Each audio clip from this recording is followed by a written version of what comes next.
Selamat pagi dan salam sejahtera buat Bapak dan Ibu pemegang saham dan calon investor yang kami hormati.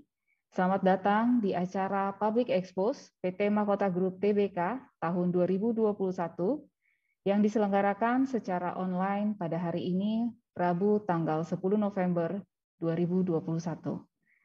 Perkenalkan, saya Naomi yang akan memandu acara Public Expose pada hari ini.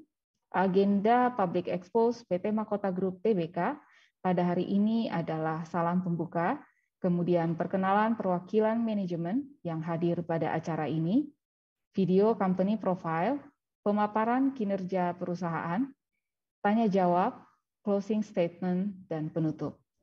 Sebelum memasuki acara, saya akan menyampaikan tata acara yang perlu dijalankan selama acara berlangsung, yaitu yang pertama, mohon agar Bapak dan Ibu dapat menonaktifkan suara. Kemudian yang kedua, Bapak dan Ibu yang ingin mengajukan pertanyaan dapat mengetik pertanyaan di kolom chat. Kami akan membacakan beberapa pertanyaan untuk dijawab oleh perwakilan manajemen. Baik, saya akan perkenalkan perwakilan manajemen yang hadir pada acara Public Expose PT Mahkota Group Tbk tahun 2021. Dari Dewan Direksi kami perkenalkan, telah hadir Bapak Usri Sarsi selaku Direktur Utama. Selamat pagi semua. Kemudian Bapak Fuad Halimun selaku Direktur. Selamat pagi. Dan Bapak Nagian Tony selaku Direktur. Selamat pagi, salam sejahtera Bapak. Baik, Bapak dan Ibu, berikut kami tampilkan video company profile PT Mahkota Group Tbk.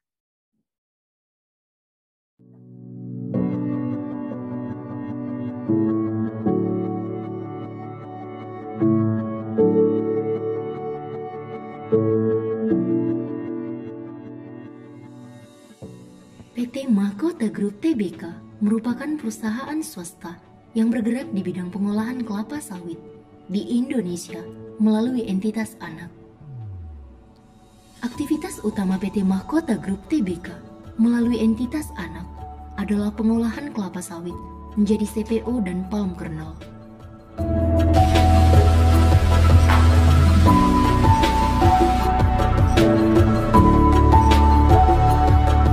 PT Mahkota Group Tbk telah memproduksi minyak goreng dan produk turunan CPO lainnya melalui pabrik refinery dan KCP yang telah dibangun di salah satu anak perusahaan PT Mahkota Group Tbk.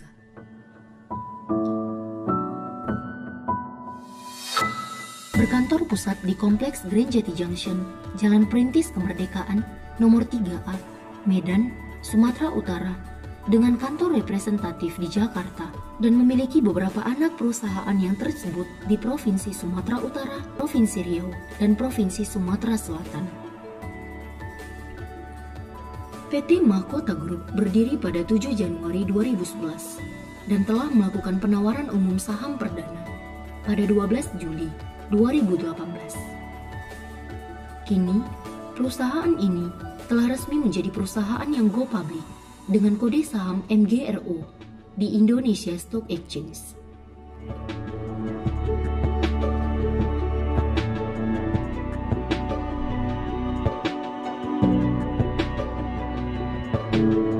Kami berkomitmen untuk menjadi salah satu perusahaan yang terbaik di dunia dengan mengutamakan kesejahteraan stakeholder dan ramah lingkungan. Mahkota Group saat ini merupakan perusahaan yang tumbuh berkembang secara berkelanjutan yang didukung oleh SDM yang kompeten, teknologi, dan sistem informasi yang handal, serta struktur keuangan yang kuat.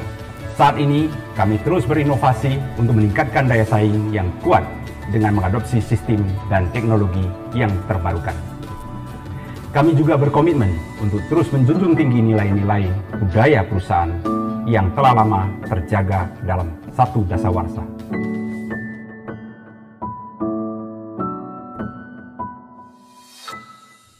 Saat ini, PT Mahkota Group Tbk memiliki 6 anak perusahaan, yaitu PT Mutiara Unggul Lestari, PT Berlian Inti Mekar, PT Karya Mitra Andalan, PT Karya Pratama Niaga Jaya, PT Intan Sejati Andalan.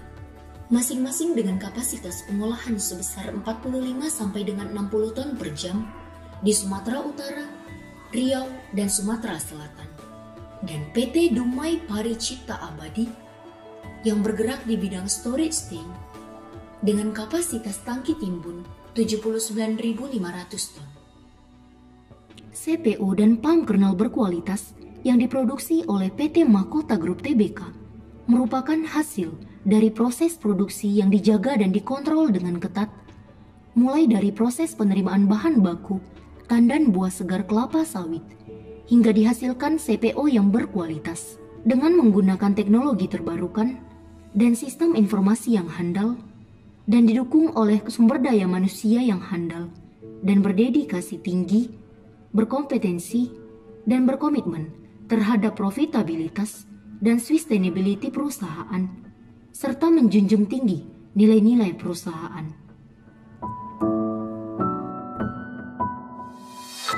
Tidak hanya itu, sejak awal tahun 2020, PT Mahkota Group Tbk sudah mulai memasuki babak baru dalam hilirisasi industri kelapa sawit, yakni telah beroperasinya pabrik refinery yang berlokasi di Provinsi Riau dengan kapasitas produksi sebesar 1.500 ton per hari.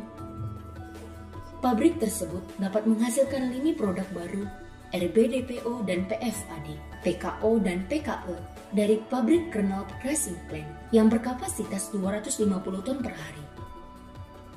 Semua pabrik tersebut memiliki sistem integrasi terpadu dengan berbagai fasilitas pendukung produksi sehingga pada masa mendatang berbagai lini produk baru dapat dihasilkan secara bertahap.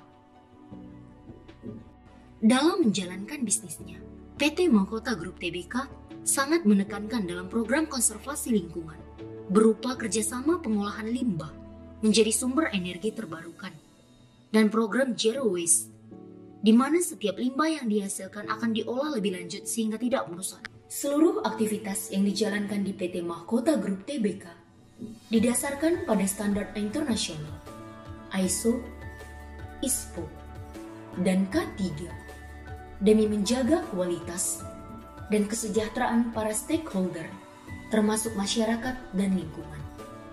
PT Mahkota Group Tbk siap untuk menghadapi berbagai tantangan ke depan dan akan terus melakukan ekspansi guna meningkatkan daya saing dan menjadi yang terbaik di kelompok bisnis kelapa sawit dalam kancah nasional maupun internasional.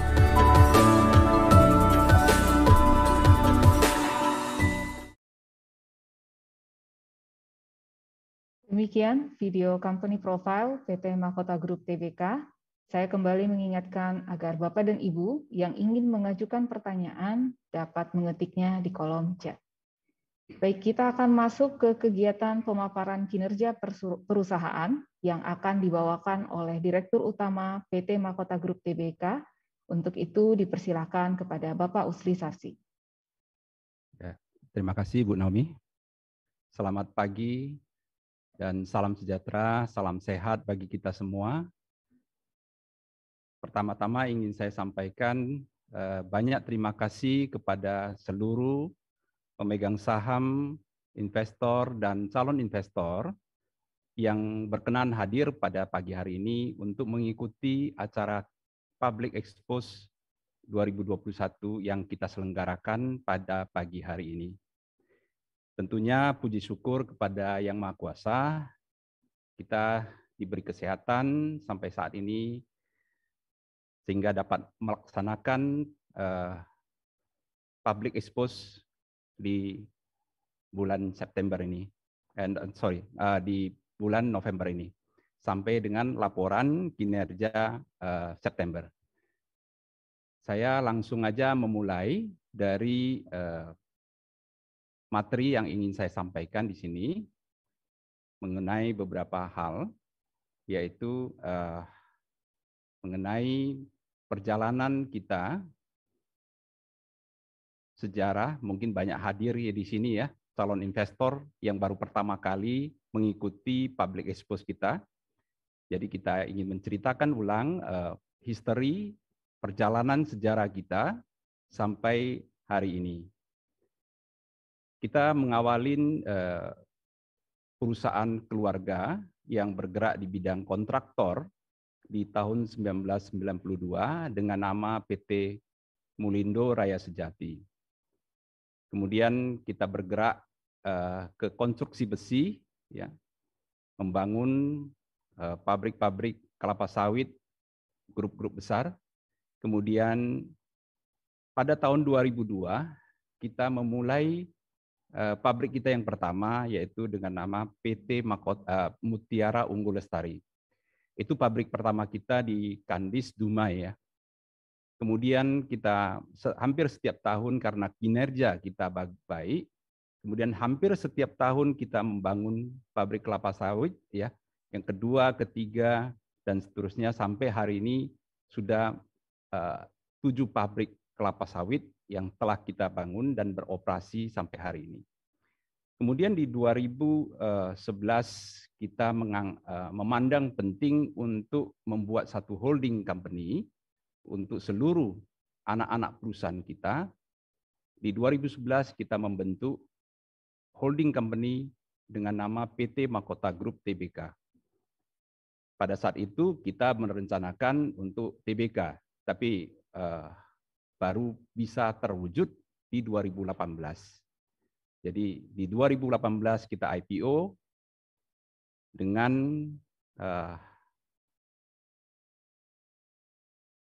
mengakuisisi juga, ya, pada tahun 2013 kita mengakuisisi DPA, yaitu Tangki Timbun, ya, Tangki Timbun. Kemudian kita seluruh anak-anak perusahaan kita di dalam holding company itu kita go public. Dan saya di sini tentunya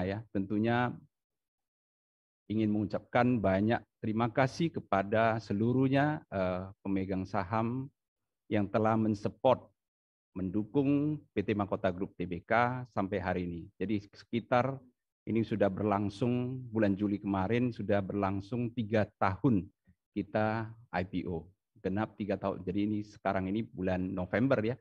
Jadi sudah 3 tahun lebih kita go public. Next. Ini produk-produk yang kita hasilkan, yaitu yang tadi saya sebutkan, yaitu bulking station atau tangki timbun yang kita sewakan di Dumai. Kemudian kita ada CPO, pump kernel, RBDPO, kemudian fatty acid, PKO, dan PKE. Ini produk-produk yang kita hasilkan. Ini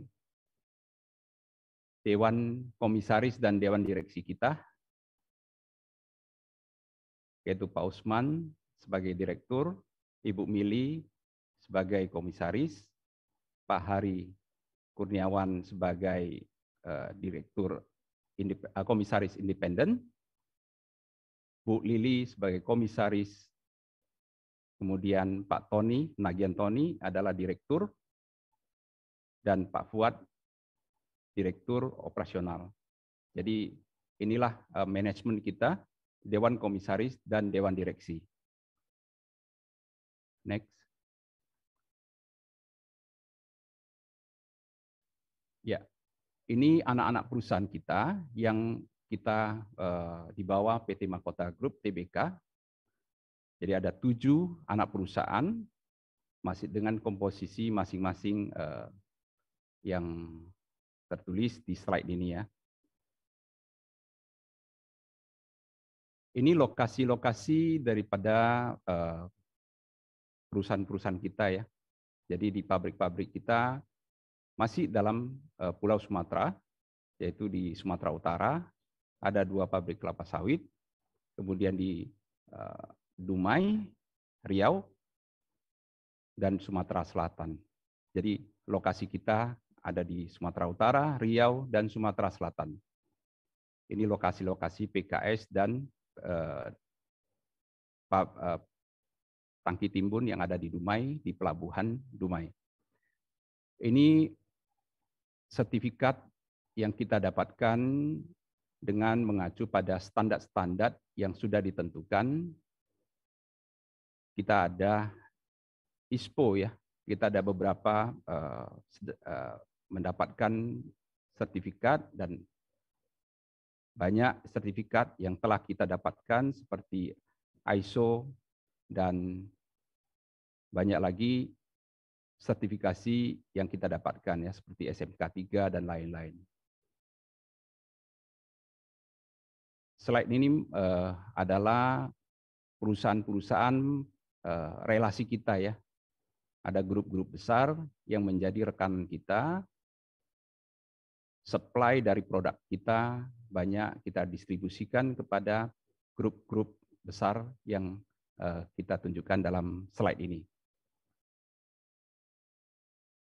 Di sini ingin saya sampaikan volume produksi dan penjualan ya.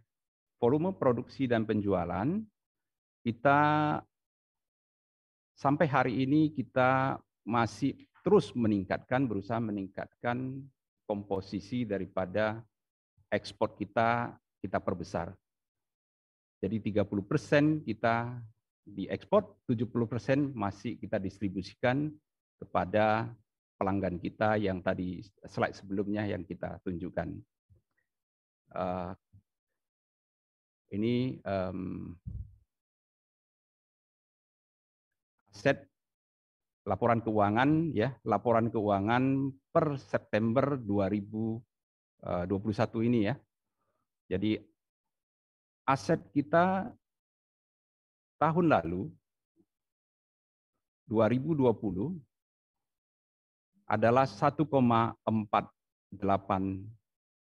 triliun.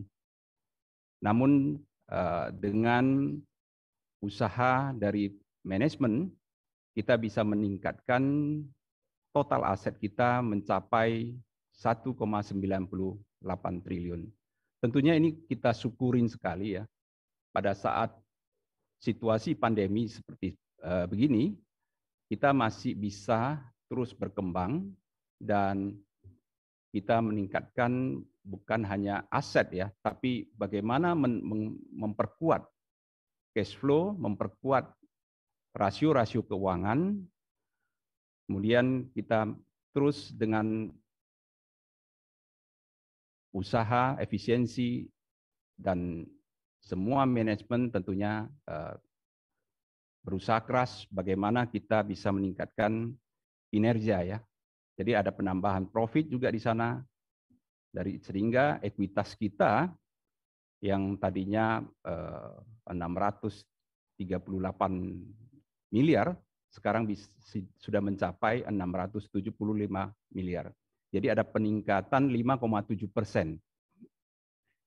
Jadi ekuitas kita bergerak naik, dan liabilitas ya, pinjaman dukungan dari bank juga mengalir untuk mendukung KMK kita ya, modal kerja.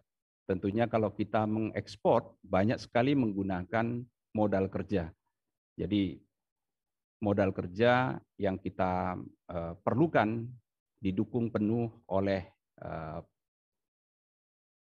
institusi keuangan yang telah memberikan dukungan kepada kita.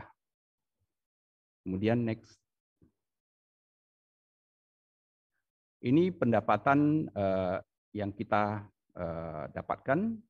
Pendapatan kita syukurin ya, bisa meningkat karena refinery kita, pabrik minyak goreng kita telah beroperasi secara full kapasitas, sehingga peningkatan dari pendapatan kita 88% dibandingkan dengan tahun lalu. Jadi tahun lalu per September 2020 hanya mencapai 2,5 triliun. Per September 2021 sudah mencapai 4,7 triliun. Dan kita harapkan sampai dengan akhir tahun ini kondisi terus membaik dan demand dari luar negeri juga beberapa negara sangat tinggi, sehingga kita yakin ini akan meningkat terus pendapatan kita. Kemudian dari laba bersih kita, ini juga satu hal yang saya apresiasi kepada seluruh tim manajemen, ya, telah memberikan kontribusinya dengan efisiensi dan terus meningkatkan kinerja yang baik. Tahun lalu 2020, per September 2020 kita masih mengalami kerugian 34 miliar. Jadi ini tahun ini kita syukurin bisa surplus, ya, berbalik menjadi 57 miliar. Jadi ada peningkatan kinerja dari rugi tahun lalu 2020 per September ini sudah meningkat sampai 57 miliar rupiah. Jadi ini satu pencapaian yang kita harus pertahankan dan terus kita tingkatkan. Kita selalu mengadakan meeting dan memberitahukan kepada seluruh staf dan karyawan untuk terus meningkatkan kinerja kita sampai dengan akhir tahun ini, sehingga target-target yang kita tentukan bersama bisa kita capai. Dan saya yakin dengan manajemen yang sekarang ini, saya yakin kita bisa mendapatkan pencapaian tersebut. Next. Ini adalah target kita sampai dengan akhir tahun ini, yaitu pendapatan kita 6 triliun, laba bersih 120 miliar, dengan total produksi 522 ribu ton. Jadi inilah target-target yang kita supaya kita dapat mencapai target tersebut. Tentunya banyak hal yang kita harus lakukan di dalam manajemen kita. Next. Ini adalah pergerakan saham kita dari awal IPO bulan Juli 2018 per hari ini. Semalam ada kenaikan juga sampai terakhir 765. Jadi daftar ini hanya sampai beberapa minggu yang lalu, namun terakhir ini ada kenaikan sampai dengan 765 per sampai semalam. Oke, ini pergerakan saham kita. Kita harapkan bisa terus ya meningkat atas dukungan dari seluruh investor. Tentunya kita di sini juga mengapresiasi dan mengajak seluruh investor kita terus untuk memegang saham kita. Kita harapkan long term investor. Jadi kita Mahkota Group pemegang saham, investor yang dan mungkin calon investor bisa terus mendukung Mahkota Group sehingga kita bisa maju bersama dan banyak lagi yang strategi usaha yang kita ingin laksanakan. Ini adalah strategi usaha kita, tentunya seiring dengan kebijakan pemerintah yang mendukung hilirisasi, kita juga harus bagaimana sinkron dengan kebijakan. Karena kalau kita melawan arus, kita tidak mendapatkan percepatan ya. Jadi kalau kita searah dengan kebijakan, kita akan mendapatkan percepatan dalam kinerja.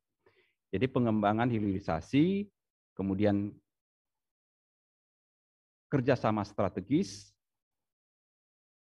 juga melakukan akuisisi, efisiensi operasional, efektivitas operasional, peningkatan kualitas SDM.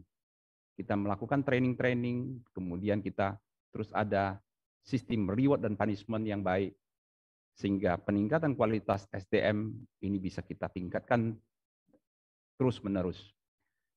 Kelancaran cash flow, seperti yang tadi saya sampaikan, kita ada terus bagaimana meningkatkan kinerja dan kerjasama dengan beberapa institusi keuangan untuk melancarkan cash flow kita, karena penting sekali di dalam menjalankan perusahaan. Tentunya cash flow itu sangat-sangat penting.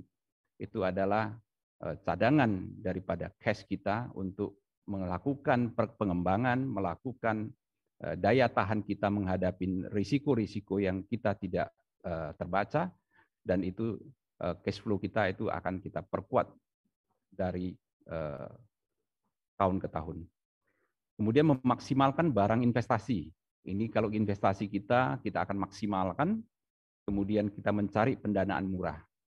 Ini kita akan melakukan langkah-langkah ya. Ke depan kita mungkin akan melakukan corporate action dan kita tentunya meminta dukungan semua investor, pemegang saham dan calon investor.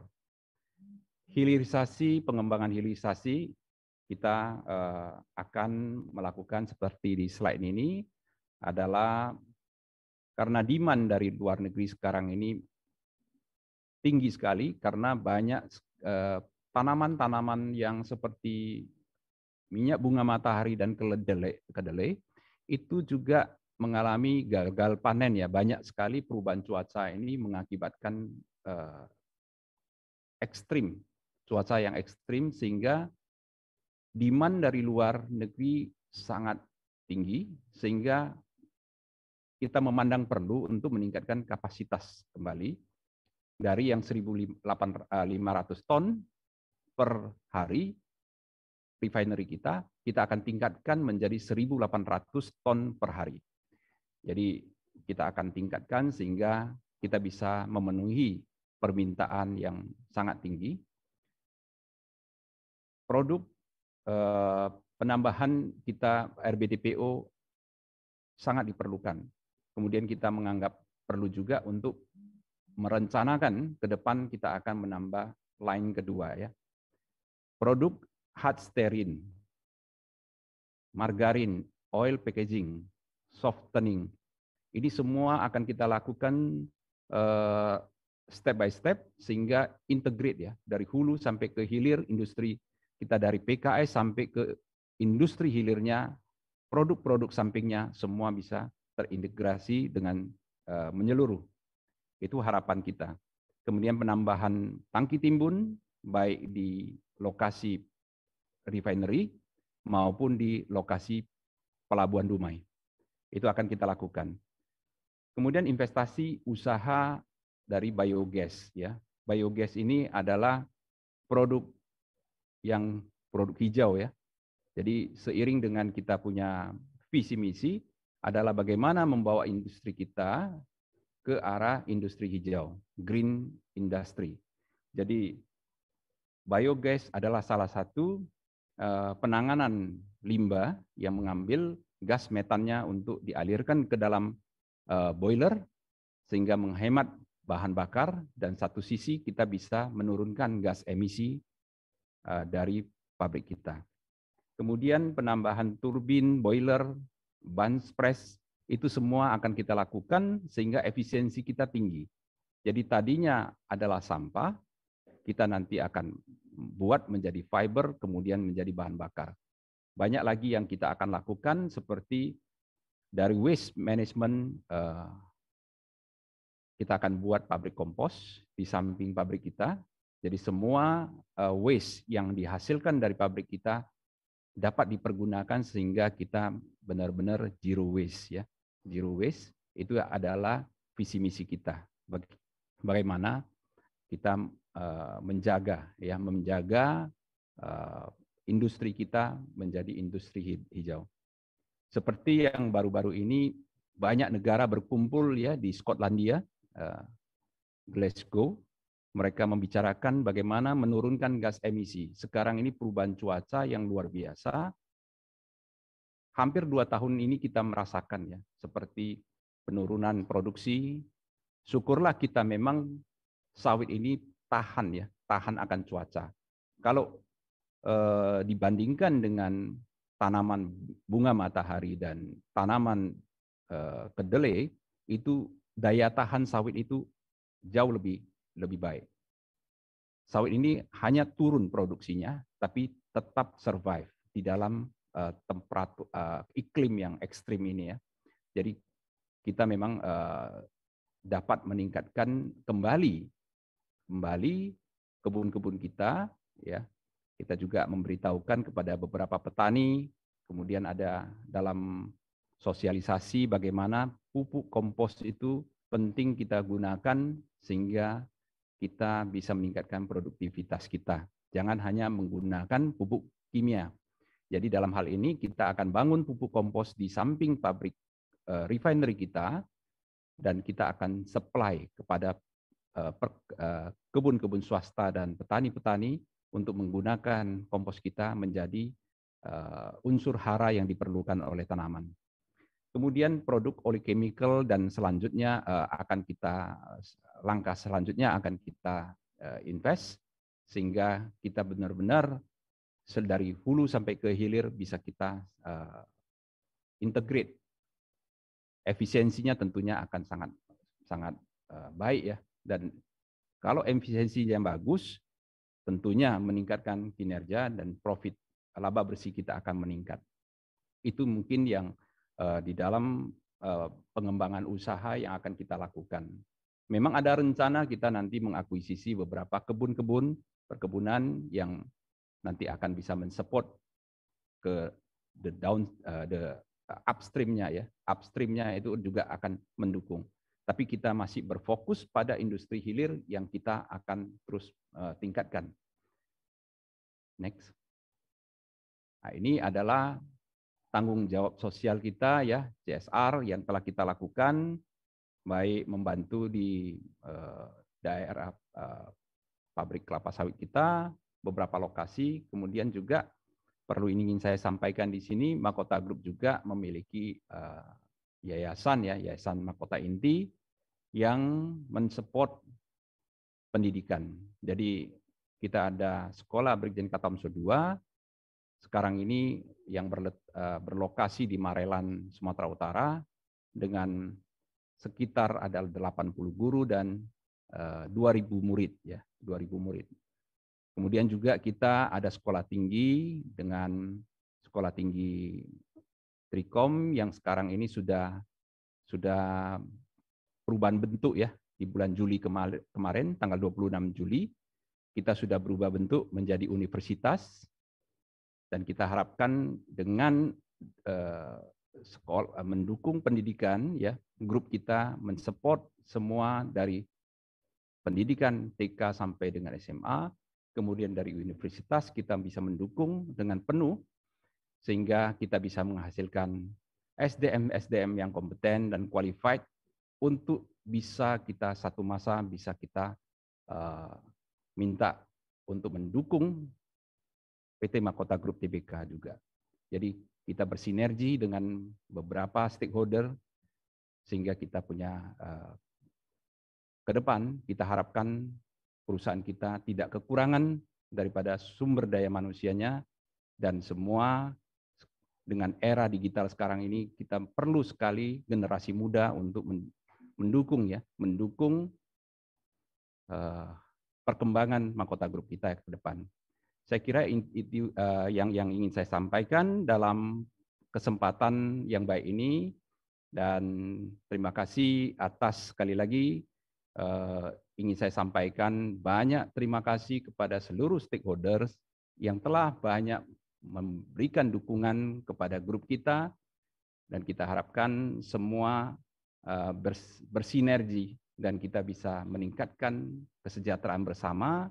Kemudian kita bisa sesuai dengan visi misi kita, yaitu mencapai satu perusahaan yang memberikan kesejahteraan bagi banyak pihak, kemudian dengan tentunya berprinsip pada ramah lingkungan, yaitu green company.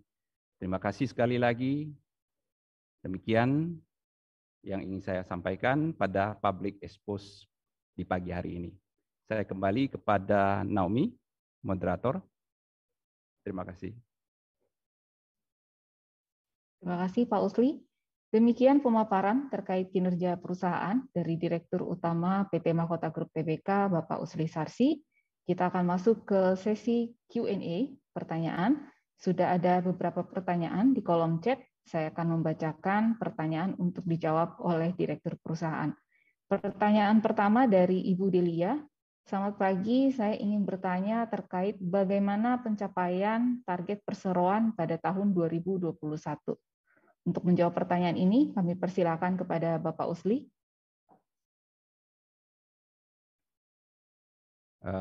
Tadi pertanyaan bisa diulangi, Bu Naomi? Baik Pak. Pertanyaannya, bagaimana pencapaian target perseroan pada tahun 2021? Ya, dengan mengamatin perkembangan keadaan saat ini, kita manajemen merasa target kita yang tahun ini bisa kita capai, bahkan bisa melebihi target. Seperti di bulan September kita sudah mencapai 4,7 triliun. Dan kita harapkan sampai dengan Desember kita perkirakan ya secara secara analisa kita sekitar 6,5 triliun bisa kita capai dari target yang 6 triliun. Begitu juga seperti produksi kita ya yang 522.000 ton akan bisa kita capai, bahkan melebihi. Aset yang kita tentukan juga 2 triliun itu juga bisa kita capai. Dan mungkin dari laba bersih yang masih kita analisa terus. Mudah-mudahan kita bisa mencapai tidak bisa mencapai 100% pun yang 120 miliar, mungkin kita bisa mencapai yang maksimal. Tentunya kita akan berusaha dalam 1-2 bulan ini, kita akan berusaha terus bagaimana meningkatkan kinerja kita yang terbaik. Demikian yang dapat saya sampaikan atas pertanyaan ini. Terima kasih. Saya kembali kepada Bu Naomi. Terima kasih Pak Usli. Pertanyaan kedua dari Bapak Dimas. Target produksi CPO MGRO di tahun 2021 mencapai 522.000 ton. Tapi per kuartal ketiga realisasinya baru 177.000 ton. Apakah masih realistis target tersebut dicapai di sisa tahun ini? Bagaimana strategi MGRO meningkatkan produktivitasnya? Seberapa besar pengaruh datangnya musim hujan akhir-akhir ini terhadap produktivitas kebun perusahaan? Jadi ada 3 pokok pertanyaan. Yang pertama itu terkait dengan apakah masih realistis target tersebut dicapai di sisa tahun ini terkait dengan target CPO. Kemudian yang kedua, bagaimana strategi MGRO meningkatkan produktivitas. Dan yang ketiga, pengaruh datangnya musim hujan terhadap produktivitas kebun perusahaan.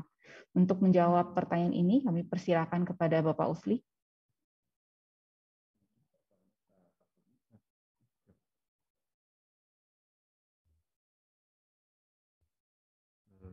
Targetnya.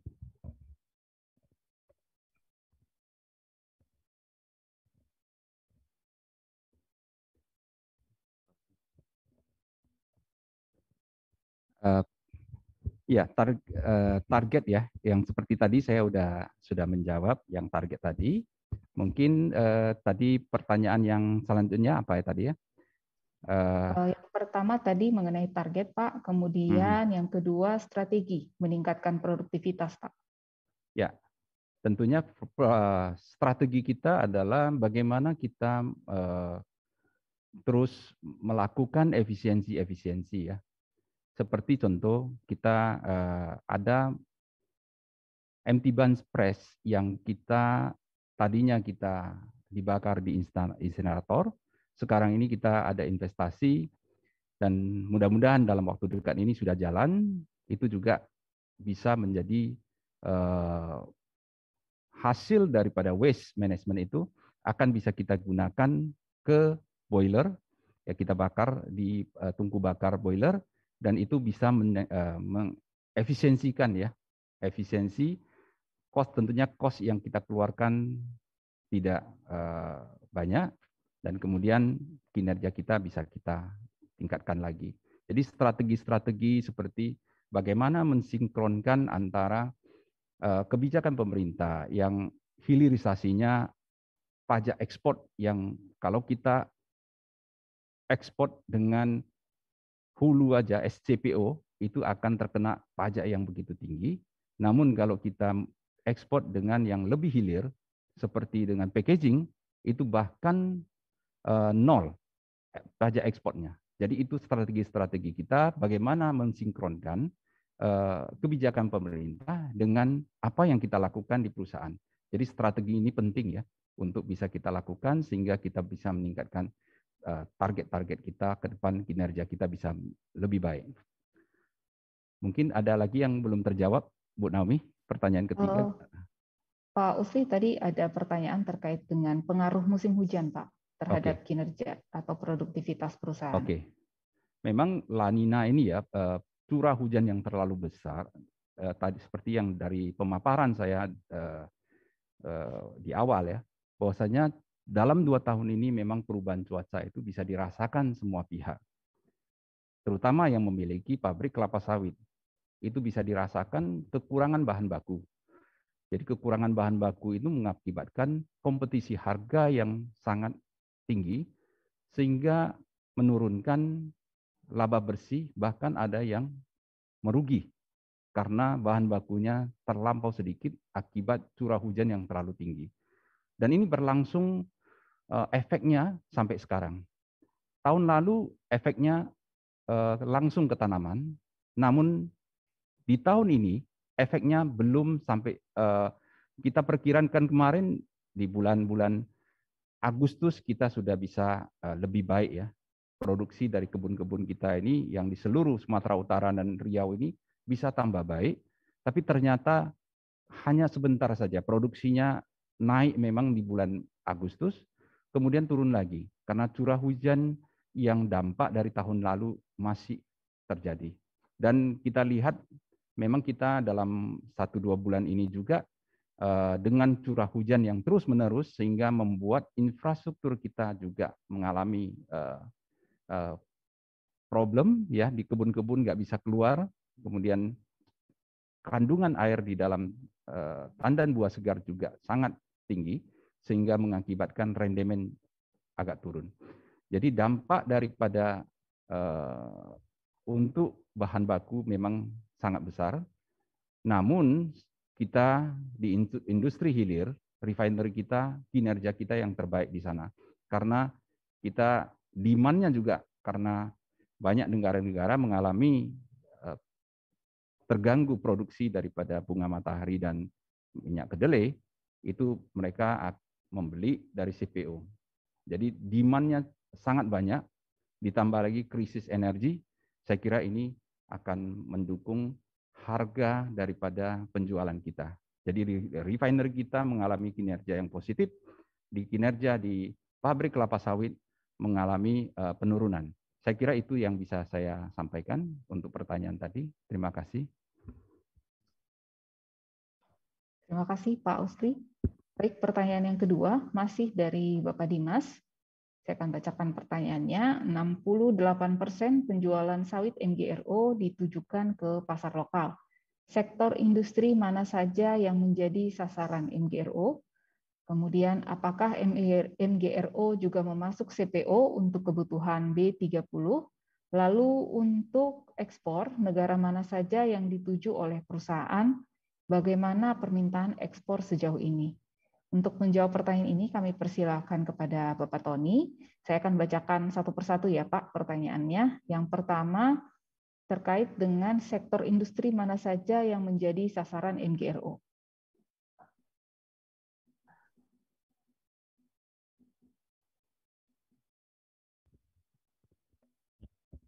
Yang kedua, Nami? Ada beberapa pertanyaan Pak dalam satu pertanyaan. Jadi yang pertama adalah sektor industri mana saja yang menjadi sasaran MGRO. Kemudian apakah MGRO juga memasok CPO untuk kebutuhan B30. Kemudian terkait dengan ekspor, negara mana saja yang dituju oleh perusahaan. Kemudian bagaimana permintaan ekspor sejauh ini. Ya, oke. Terima kasih atas pertanyaannya. Nah, untuk saya akan menjawab dari B30-nya dulu ya. Nah, mandatory B30 penggunaan biodiesel sebanyak 30% ya, minyak nabati yang dicampur dengan bahan bakar solar. Nah, untuk mandatori penggunaan biodiesel ini sebenarnya dimulai dari tahun 2008 ya. Tahun 2008 di mana kebijakan dimulai dengan biodiesel 2,5%, kemudian meningkat 7,5%, 10%, 15%, dan 20% di tahun 2016 sampai 2019. Kemudian 2020 awal dibuat kebijakan oleh pemerintah mandatori biodiesel 30%. Nah, dari awal 2008 sejak diberlakukan kebijakan sampai hari ini tentunya mengalami peningkatan ya, peningkatan kebutuhan minyak sawit ya. Nah, jadi selain meningkatkan value added minyak sawit menjadi biodiesel ya, tentunya ini juga mengurangi ya, menghemat devisa negara, kemudian juga mengurangi emisi gas rumah kaca yang tentunya akan meningkatkan kualitas lingkungan. Nah, tentunya sangat berdampak positif ya bagi sektor kelapa sawit, di mana selama 3 tahun terakhir dari 2018 sampai 2020 penggunaan sawit ke biodiesel itu meningkat sebesar 155%. Nah, tentunya ini sangat memberikan dampak positif bagi sektor perkelapa sawitan. Nah, kemudian untuk sektor industri mana saja ya, saat ini kami masih memasuki dari CPO ke refinery ya, ke refinery, dan kemudian kita seperti yang dipaparkan oleh Dirut ya, masih 68% itu untuk lokal ya, dan ekspornya sekitar 32%, dan di tahun berikutnya kita akan meningkatkan sampai 50% untuk ekspor. Nah, untuk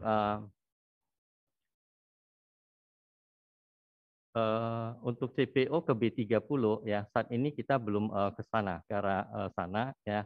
Nah, tapi ke arah tujuan masih ke ekspornya.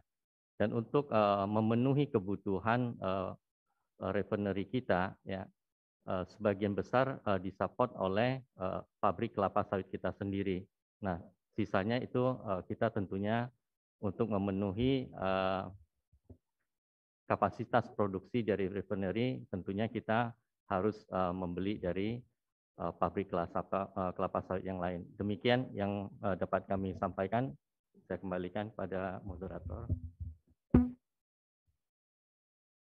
Baik, terima kasih Pak Tony untuk jawaban pertanyaannya. Kemudian pertanyaan yang ketiga, maaf sebelumnya saya informasikan untuk pertanyaan tadi yang sudah dijawab oleh Bapak Nagiantoni, itu sudah sekaligus menjawab pertanyaan dari Ibu Sai Vinodini.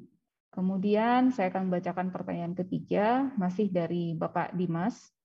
MGRO memiliki beberapa rencana usaha seperti pengembangan hilirisasi, peningkatan kapasitas refinery line 1, penambahan tangki timbun, investasi usaha biogas, dan lain-lain. Berapa banyak dana investasi yang dibutuhkan untuk merealisasikan rencana tersebut? Bagaimana perkembangannya? Apakah sudah ada yang berjalan agenda bisnis tersebut? Untuk menjawab pertanyaan ini, kami persilahkan kepada Bapak Fuad. Saya akan bacakan satu persatu, Pak, pertanyaannya. Berapa banyak dana investasi yang dibutuhkan untuk merealisasikan rencana tersebut?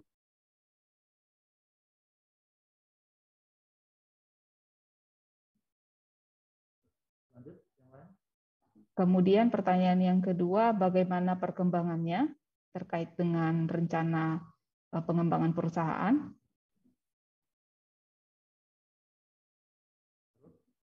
Kemudian yang ketiga, apakah sudah ada berjalan agenda bisnis tersebut? Apakah sudah ada yang berjalan agenda bisnis tersebut?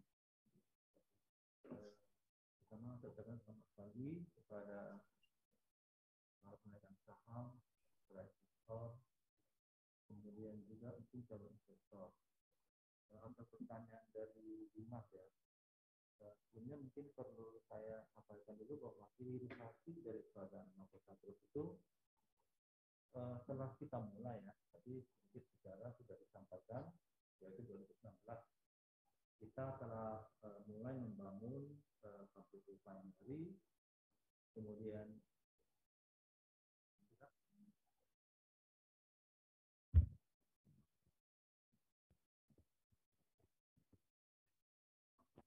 sudah jelas? Oke, maaf ya, tadi mungkin ini ada kesalahan teknis. Saya ulangi, selamat pagi ya pada para investor, para pemegang saham, investor yang ini mengikuti acara webinar ini. Mungkin sedikit kita sebenarnya Mahkota Group sudah memulai yaitu 2016 ya dengan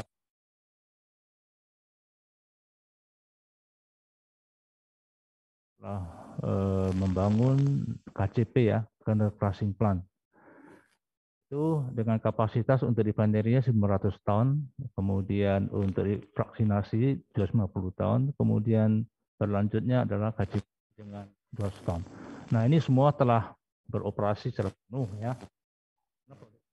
Kan tadi juga disampaikan oleh Pak Dirut, dari refinery kita menghasilkan namanya RBDPO, kemudian juga AD, kemudian untuk PK karena crushing plant-nya kita menghasilkan PKO dan pump kernel expeller. Nah, ini kita telah memang membuat satu skenario untuk pengembangan ke depannya. Nah, ini untuk dalam waktu dekat ini kita akan segera meningkatkan kapasitas produksi kita di RBDPO, yaitu untuk refinery kita tingkatkan dari 900 menjadi 1.800. Kemudian untuk fraksinasi akan segera kita jalankan.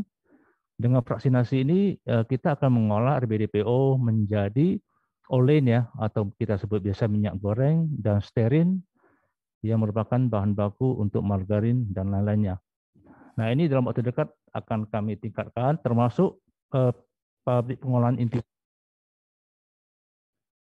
menjadi 300 ton. Dan yang berlanjutnya beberapa investasi tadi sudah disampaikan juga ya, misalnya kita akan memanfaatkan itu untuk bahan. Nah, ini dalam refinery, kemudian juga beberapa peralatan akan kita tambahkan juga ya. Tadi disampaikan juga, misalnya bahan itu kita akan gunakan untuk bahan bakar juga. Ya, banyak hal yang akan kita lakukan untuk mendukung bagaimana hilirisasi ini bisa berjalan dengan baik. Ya, tadi ditanyakan berapa kira-kira investasi akan kita lakukan ya. Ya, kita akan tentu investasinya bertahap ya. Bertahap, tapi secara total kurang lebih 600 miliar akan kita investasikan. Nah, pengembangan hilirisasi ini tentu tidak berhenti sampai di situ saja. Pada ujungnya nanti kita akan juga masuk ke misalnya ke oleochemical ya, pada di ujungnya akan oleochemical. Nah, ini tentu kita akan dari manajemen akan berusaha hilirisasi ini berjalan dengan lancar ya. Hal ini kan sejalan juga dengan apa yang dicanangkan, apa yang ditargetkan, apa yang diinginkan oleh pemerintah, yaitu ingin supaya Indonesia ini menjadi produsen ya, produsen daripada bahan-bahan jadi yang berasal dari CPO. Nah, selama ini kita banyak sebagai pengekspor barang setengah jadi ya, CPO. Jadi pemerintah maunya kita ini sudah meningkat kepada peningkatan nilai produknya.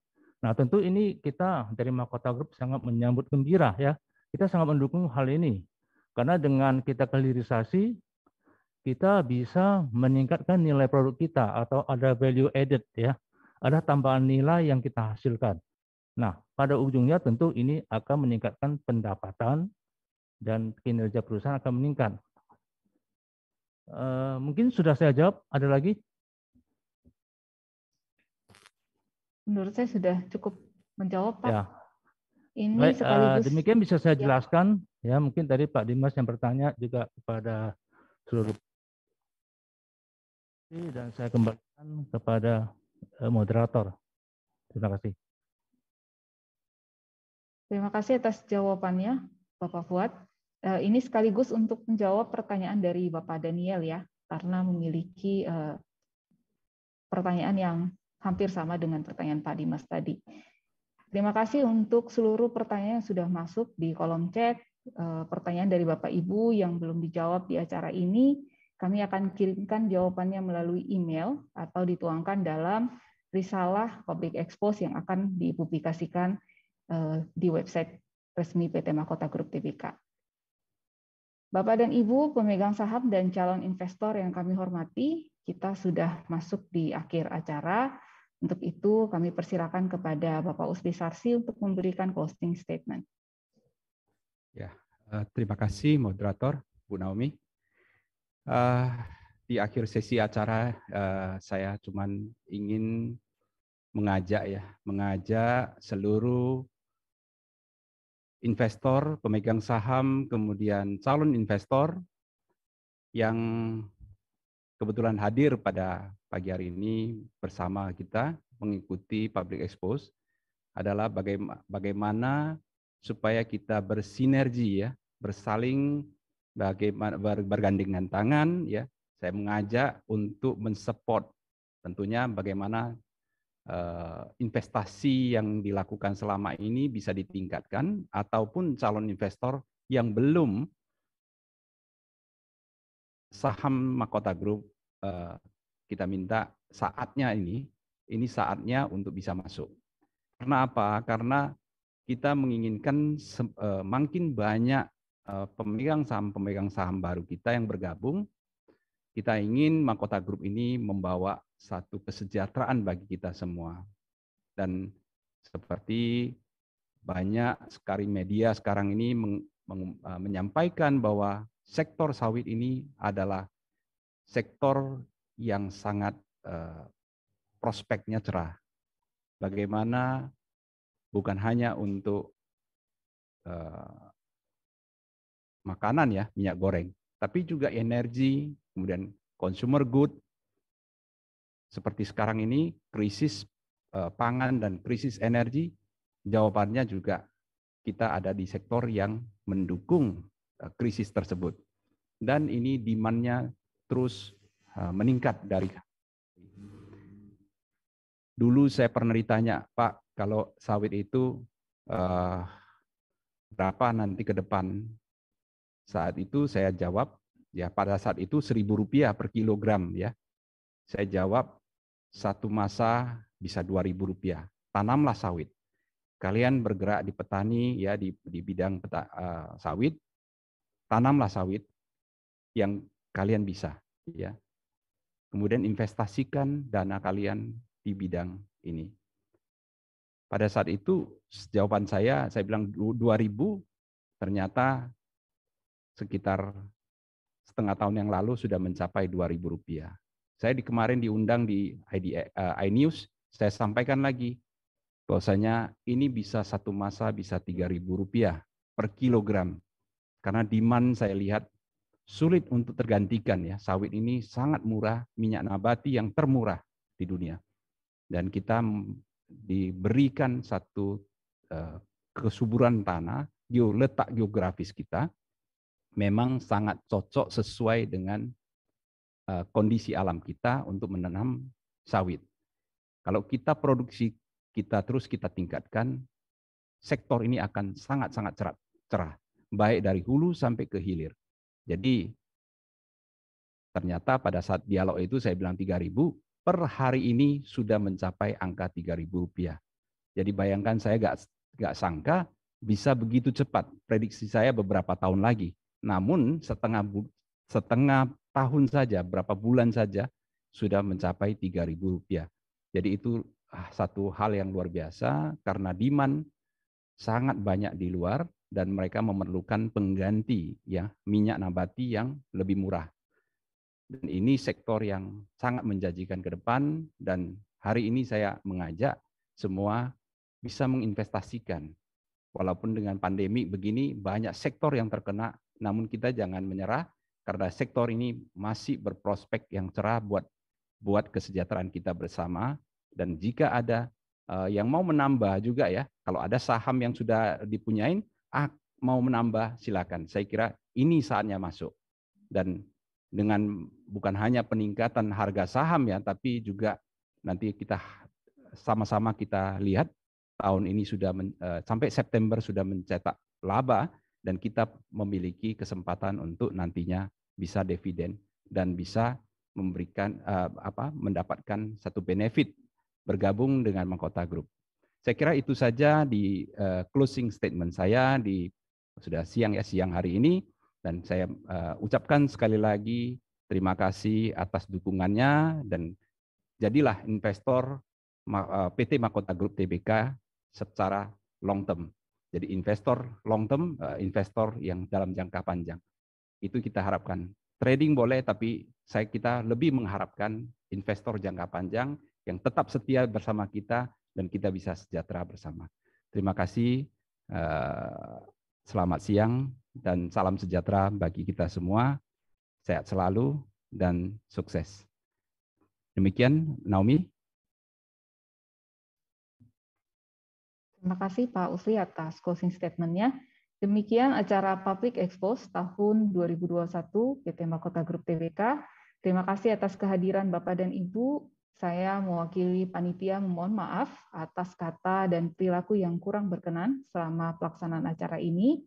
Akhir kata, semoga kita semua tetap sehat sehingga dapat bertemu kembali di kesempatan berbahagia lainnya. Terima kasih.